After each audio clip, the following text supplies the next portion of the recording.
is that, you know, everything starts up and then it drops way down and it flips back up. Here's the thing. When we recorded that character, and I love Isaac Fernando on Comfort, because he's such a jerk. I play a lot of colors, if you can't tell. You know, basically I did the first line was like this. And then Mike gave me some direction, so the second line kind of came out like this. And then we had the third line and it was like this. And I said, whoa, whoa, whoa, I need to stop. I need to go back and re-record the last 2 lines. And Mike's like, why? And I said, I'm getting into a really predictable pattern with his voice. And Mike said, I know, that's what I want. Okay, as a voice actor, that's something you try to avoid, as getting into a really repetitive pattern. And I'm like, okay, because my philosophy is, you're the director. If the director asks me to do something, then that is my job. And I will come back to that thought in a moment. But when we were done, Mike said, okay, now I want you to come out and look at all this done that you've done together. Well, here's the thing. If pretty much everything you say goes like this, and there's that whole very cocky kind of smarmy quality to everything that I'm saying to you, after about a minute of it, you're like, oh God, just kill him now. And he was literally setting up a psychological element to make him grate on people's nerves, so that you just weren't able to kill him. And then, of course, then he gets away and comes back later. He's one of the only villains to come back, which is very nice, I must say, because then I got to go back in and play Isaac again. But it was very interesting, and I've since, it's a tool that I learned to use as a director also. Because if you really want a character to get under somebody's skin, that's a very subtle way to do it. But to get back to the other point that I was going to make,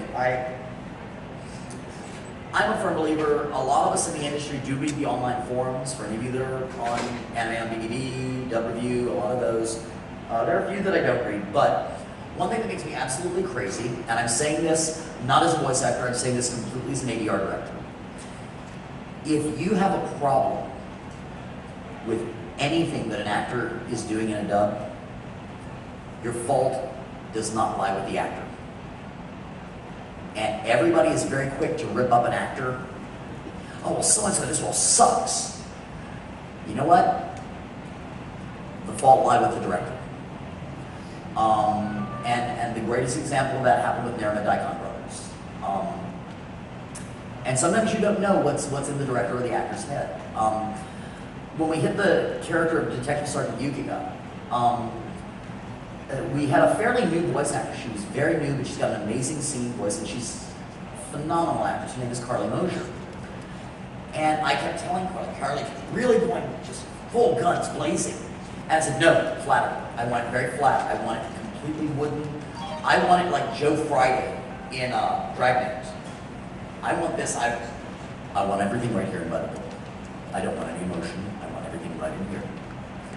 And I really had to push her hard, because that's not the kind of actress that Carly is. I mean, Carly's very expressive.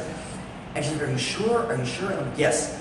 Because as the director, I knew where the show was going. I knew how absolutely zany and nuts that character was going to have to go. And I knew the arc that she was, the journey that she was going to have to travel. That character is only funny if she starts here and makes a change. If I start her wacky and zany, and she goes to wacky and zany, there's no journey for the audience or for the actor. So, I tell the actors, do not read the forums for a show that you've done, read it for other shows if you want to read. Carly calls me just in hysterics, because the minute the show came out, people were online just ripping her to shreds. Brand new voice actors. I mean, she'd only done like 1 or 2 other things prior to that.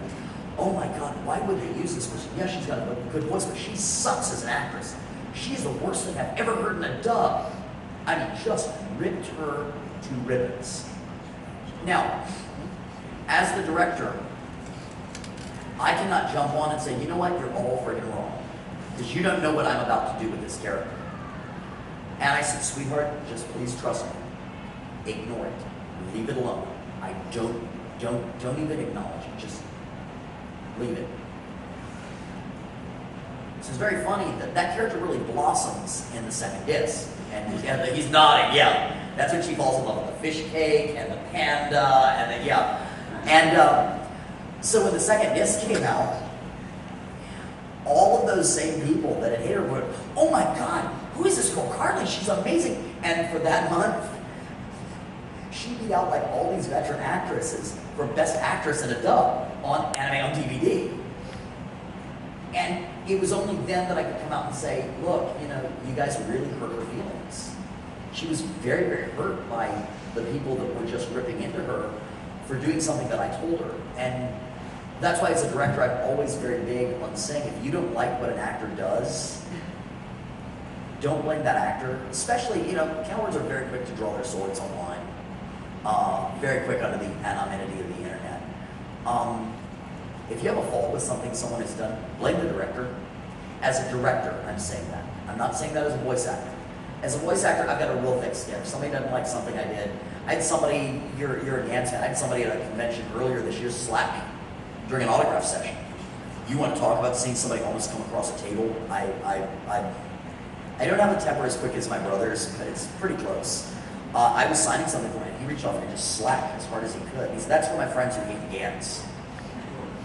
I didn't come across the table because he hated Gans. I came across because he friggin' assaulted me. And the minute I came up and just started over the table, he took off. And the security started running after. I don't know if they ever caught him or not, but in all honesty, if you've got a problem, you know, it's usually the director's fault. I will say that 99 times out of 100. I even saw online one time, somebody said, Kira Vincent Davis in this role made the mistake of listening to the director.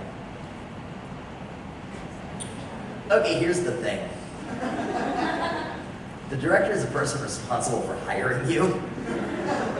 So you kind of want to be easy to work with and do what they say. Otherwise, you don't work. So, you know, another question. I've babbled.